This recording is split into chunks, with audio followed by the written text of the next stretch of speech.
Bir zamanlar Akdeniz'in tamamı tek bir gücün kontrolündeydi. 3 kıta, milyonlarca insan ve tarihin en disiplinli ordularından biri Roma İmparatorluğu. Yolları, şehirleri, hukuku ve ordusuyla dünyayı şekillendirdi. Yüzyıllar boyunca ayakta kaldı.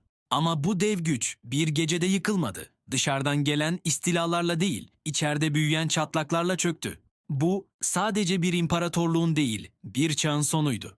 Roma'yı güçlü yapan sadece ordusu değildi, sistemi güçlüydü. Cumhuriyet döneminde temelleri atılan düzen, disiplinli lejyonlarla birleşti. Her asker bir makinenin parçası gibiydi. Her şehir planlıydı. Her yol Roma'ya çıkıyordu. Su kemerleri, forumlar, amfitiyatrolar. Bunlar sadece yapılar değildi, bir medeniyetin ilanıydı.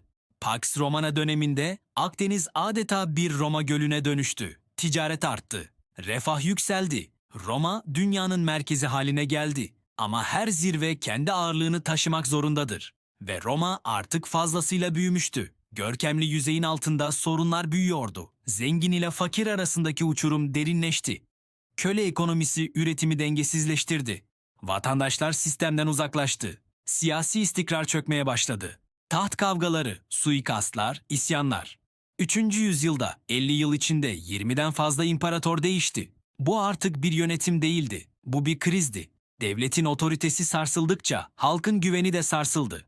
Roma içeriden çatırdamaya başlamıştı. Roma'nın kalbi ordusuydu. Ama o kalp artık zayıflıyordu. Vatandaş askerlerin yerini paralı askerler aldı. Sadakat Roma'ya değil, maaşa bağlıydı.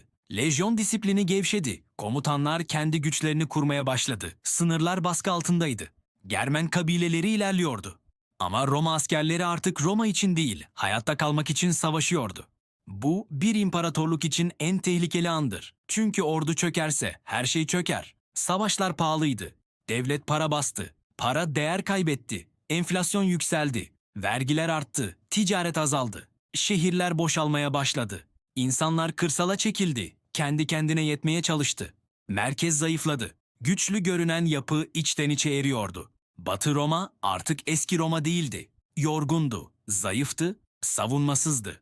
MSA 476 yılında son Batı Roma İmparatoru Romulus Augustulus tahttan indirildi. Bu dramatik bir savaş değildi. Bu sessiz bir sondu. Bir harita karardı. Bir çağ kapandı. Ama asıl yıkım o günden çok önce başlamıştı. Roma dışarıdan fethedilmedi.